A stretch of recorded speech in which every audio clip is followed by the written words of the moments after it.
Japanese general underestimated the American forces. 3 years later, they surrendered to atomic bombs. December 7, 1941. The sun rises over Pearl Harbor, painting the Hawaiian sky in shades of gold and crimson. American sailors enjoy their Sunday morning coffee, unaware that in exactly 17 minutes, the world will change forever. High above the Pacific clouds, Japanese pilots grip their controls with trembling hands, whispering final prayers. In Tokyo, a general stands before a massive map of the Pacific, his finger tracing a line from Japan to Hawaii, a thin smile crossing his lips. He believes the Americans are soft, unprepared, obsessed with comfort and luxury. He believes one decisive blow will shatter their resolve. He believes this war will be over in 6 months. He has no idea that his decision will unleash a storm of fire and fury that will culminate in a weapon so terrifying, so absolute, that it will redefine human warfare forever. This is the story of how pride, miscalculation, and underestimation led an empire from triumph to atomic devastation. Admiral Isoroku Yamamoto stands in the operations room of the Imperial Japanese Navy headquarters. Unlike many of his colleagues, Yamamoto knows America. He studied at Harvard. He served as a naval attaché in Washington. He walked the streets of American cities and saw their factories, their determination, their industrial capacity. While other generals boast about Japanese superiority and the weakness of Western powers, Yamamoto feels a cold dread in his stomach. When his superiors demand a plan to neutralize American naval power in the Pacific, he designs the Pearl Harbor attack not out of confidence, but out of desperation. He tells his colleagues something they don't want to hear: "I can run wild for 6 months, maybe a year. After that, I have no expectation of success." But his warning falls on deaf ears. The military leadership, drunk on victories in China and Southeast Asia, believes Japan is invincible.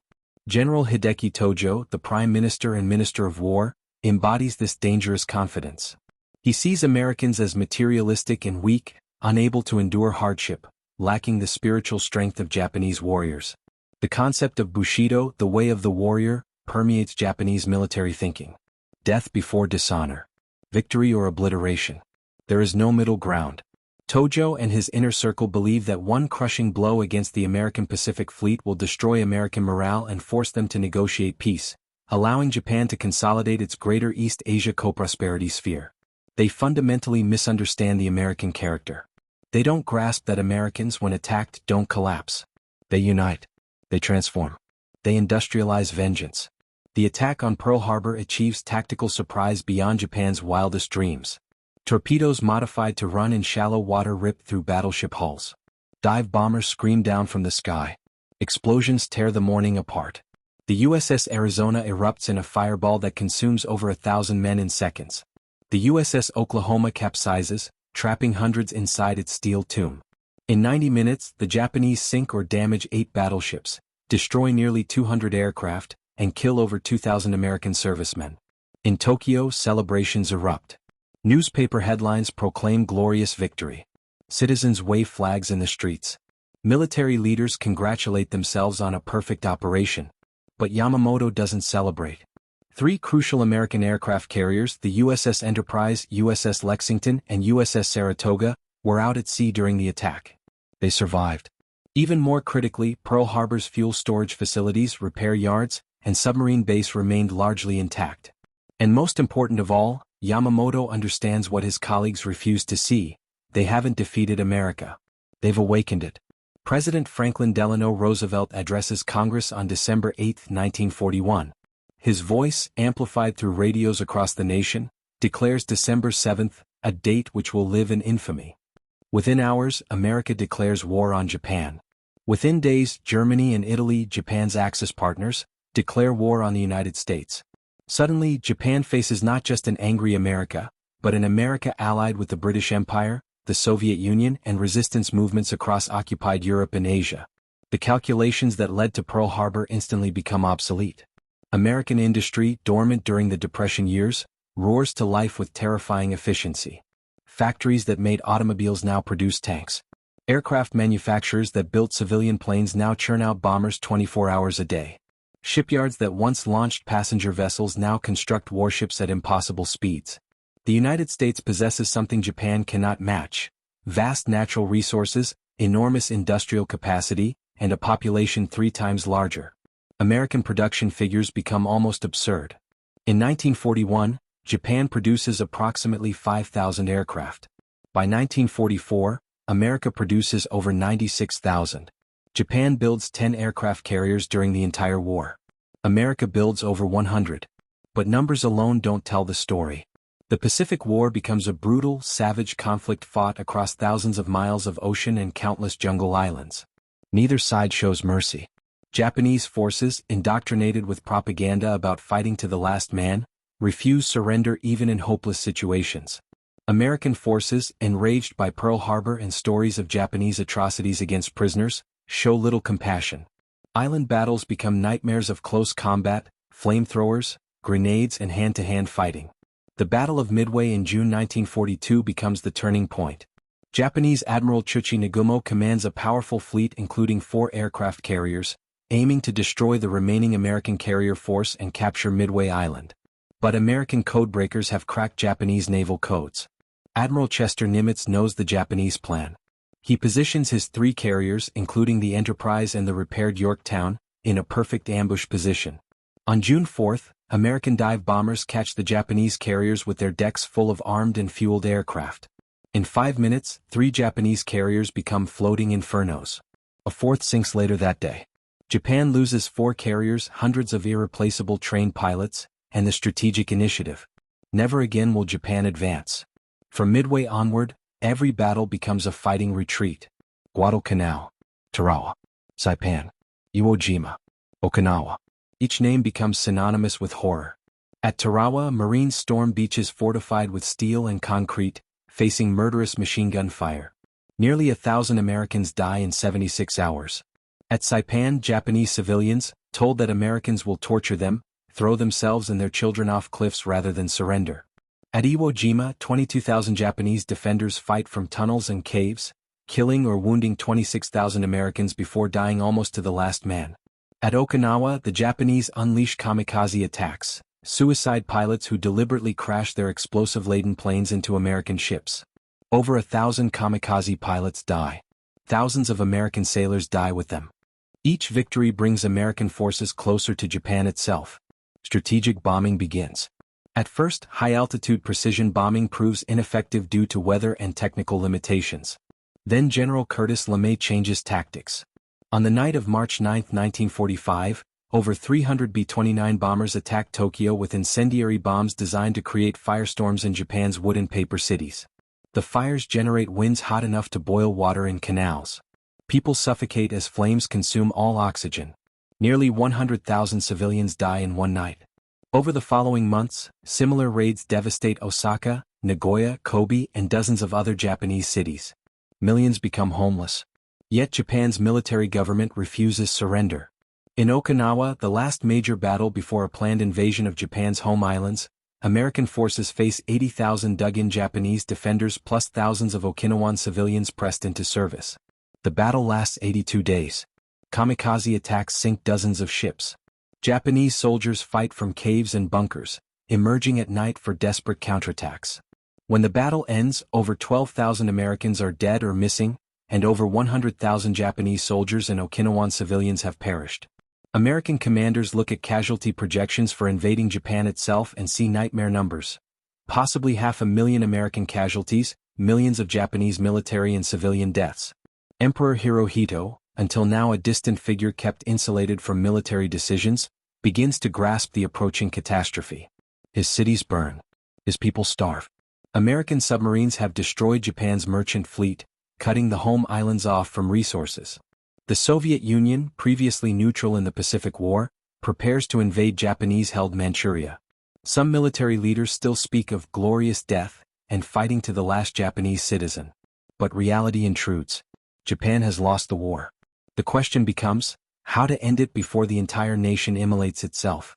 Then, in the New Mexico desert on July 16, 1945, a test called Trinity changes everything. A plutonium bomb, the culmination of 3 years of secret research by the Manhattan Project, detonates with the force of 20,000 tons of TNT. The explosion creates a flash brighter than 1,000 suns. A mushroom cloud rises 8 miles into the sky. The heat turns sand into glass. Observers 10 miles away feel warmth on their faces. The blast wave rattles windows over 100 miles distant. J. Robert Oppenheimer, the project's scientific director, recalls a line from Hindu scripture, "Now I am become death, the destroyer of worlds." President Harry Truman, who assumed office after Roosevelt's death in April, faces an agonizing decision. The atomic bomb offers a way to end the war without invading Japan, potentially saving hundreds of thousands of American lives and millions of Japanese lives. But it means using a weapon of unprecedented destructive power against civilians. Truman later claims he never hesitated, but the moral weight of that decision must have been crushing. On July 26, the Potsdam Declaration demands Japan's unconditional surrender, warning of prompt and utter destruction if Japan refuses. Japan's military leaders convince themselves this is merely American propaganda. They choose silence over surrender. The B-29 bomber Enola Gay, piloted by Colonel Paul Tibbets, takes off from Tinian Island at 2:45 a.m. on August 6, 1945. Its cargo bay holds a uranium bomb nicknamed Little Boy, 10 feet long, weighing nearly 10,000 pounds. The target is Hiroshima, a city of over 300,000 people, chosen because it remains relatively undamaged by conventional bombing and contains military headquarters. At 8:15 a.m., Bombardier Thomas Farabee releases the weapon from 31,000 feet. It falls for 43 seconds before detonating 1,800 feet above the city. The bomb explodes with a blinding flash of light. In 1/millionth of a second, temperatures at the blast center reach millions of degrees. People near the hypocenter vaporize instantly, leaving only shadows burned into stone. The fireball expands. Buildings within a mile collapse as if made of paper. Fires erupt across the city. A black rain of radioactive particles falls. Survivors, burned and bleeding, stumble through ruins searching for water, for family, for meaning in the incomprehensible destruction. Over the following days and weeks, people who seemed initially unharmed begin dying from radiation sickness, bleeding internally, losing their hair, succumbing to infections their destroyed immune systems cannot fight. By the end of 1945, approximately 140,000 people in Hiroshima are dead. In Tokyo, the military leadership debates. Some still refuse to accept defeat. They argue that America has only one bomb, that Japanese spirit can overcome even atomic weapons, that surrender is unthinkable. Emperor Hirohito listens, but for the first time he prepares to break with centuries of tradition and directly intervene in government policy. 3 days later, on August 9, before Japan can respond, a second bomb falls. The B-29 Boxcar carries a plutonium bomb nicknamed Fat Man, toward the city of Kakura. Cloud cover obscures Kakura, so the bomber diverts to its secondary target, Nagasaki. At 11:02 a.m., the bomb detonates above the city's industrial valley. Hills contain some of the blast, but still, approximately 70,000 people die immediately or in the following months. 2 cities. 2 bombs. Over 200,000 dead. That same day, the Soviet Union launches its invasion of Manchuria, crushing Japanese forces with overwhelming numbers and modern equipment. Japan suddenly faces enemies on all fronts, 2 atomic bombs with the promise of more to come, and the complete destruction of everything they fought to preserve. On August 10, Japan communicates its willingness to surrender with one condition: Emperor Hirohito must remain sovereign. After intense debate, the Allies respond ambiguously, stating the emperor will be subject to the Supreme Allied Commander but not explicitly demanding his removal. It's enough. On August 15, Emperor Hirohito does something no Japanese emperor has ever done. He addresses his people directly via radio. His voice, high-pitched and speaking in formal court language most ordinary Japanese can barely understand, announces surrender. He speaks of enduring the unendurable and suffering what is insufferable. Many Japanese listeners weep. Some military officers commit suicide rather than accept defeat. But the war ends. On September 2, 1945, aboard the battleship USS Missouri anchored in Tokyo Bay, Japanese Foreign Minister Mamoru Shigemitsu and General Yoshijiro Umezu signed the instrument of surrender. General Douglas MacArthur accepts on behalf of the Allied powers. Representatives from nations Japan attacked and occupied witnessed the ceremony.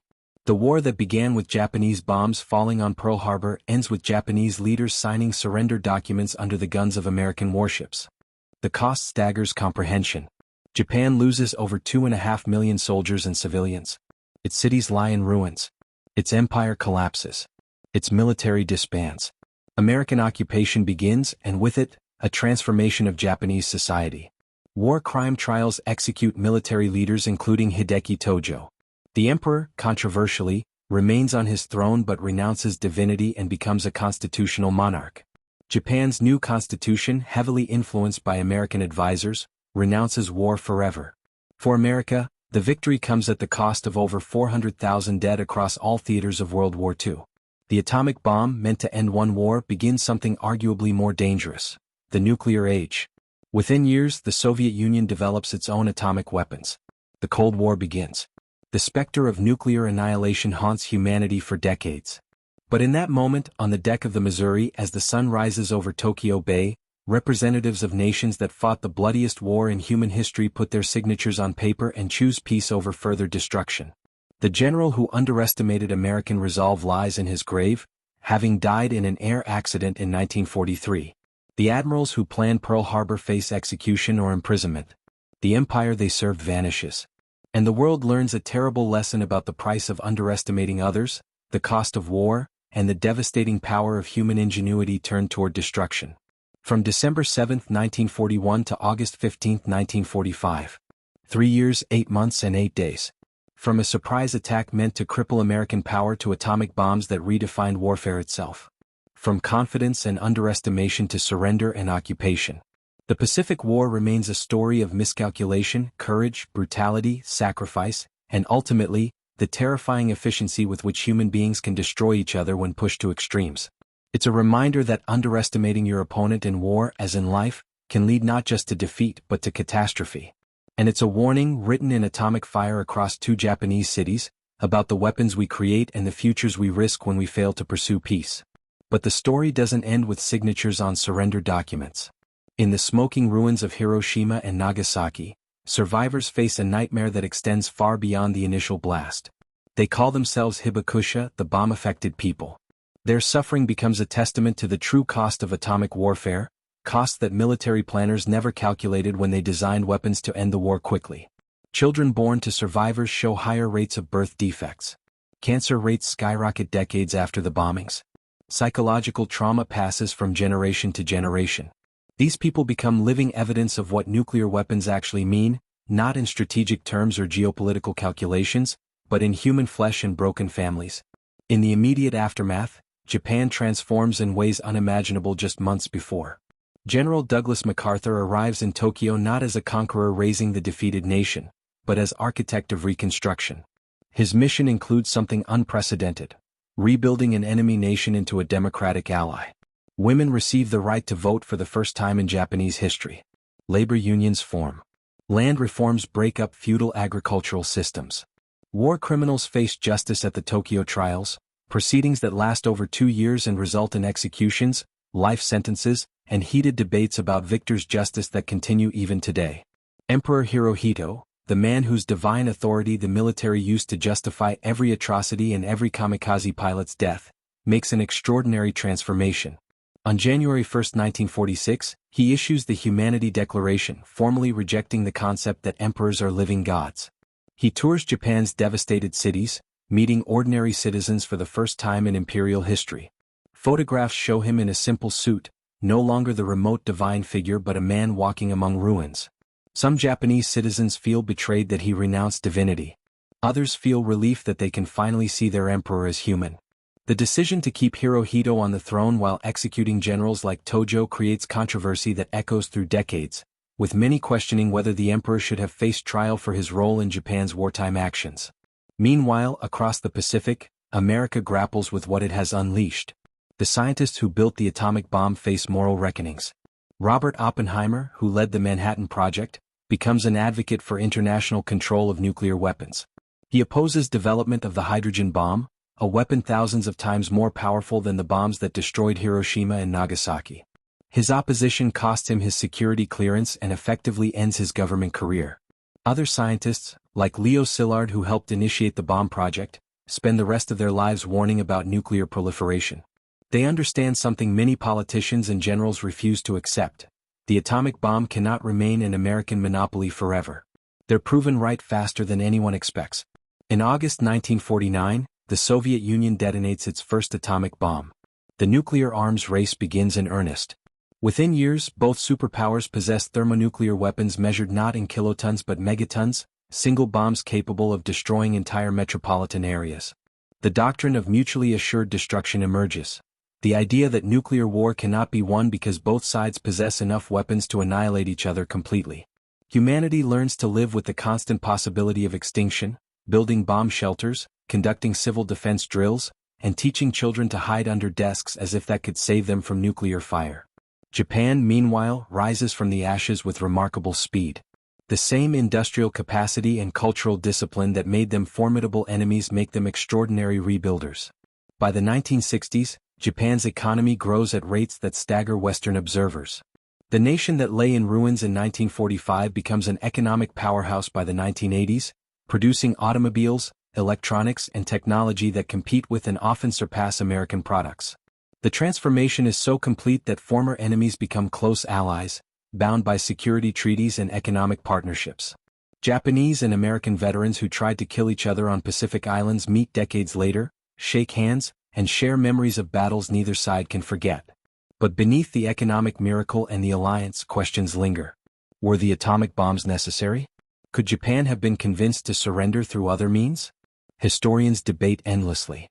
Some argue that Operation Downfall, the planned invasion of Japan, would have caused far more casualties on both sides than the bombs did.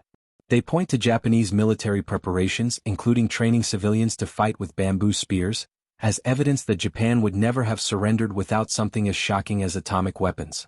Others argue that Japan was already defeated, that the Soviet entry into the war and continued conventional bombing would have forced surrender within weeks or months. They see the atomic bombings as unnecessary demonstrations of power, war crimes targeting civilians, first strikes in the Cold War rather than last strikes of World War II. The truth, like most historical truths, resists simple answers. What remains undeniable is that two cities were destroyed, hundreds of thousands died, and the world entered an age where human extinction became technologically possible for the first time in history. The generals who underestimated American power in 1941 could never have imagined this outcome. They planned for a quick war, a negotiated peace, a preserved empire.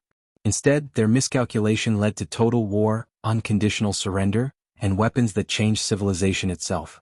The mushroom clouds over Hiroshima and Nagasaki cast shadows that reach forward through time, reminding every generation since that some weapons once created can never be uninvented and some choices once made echo forever through history.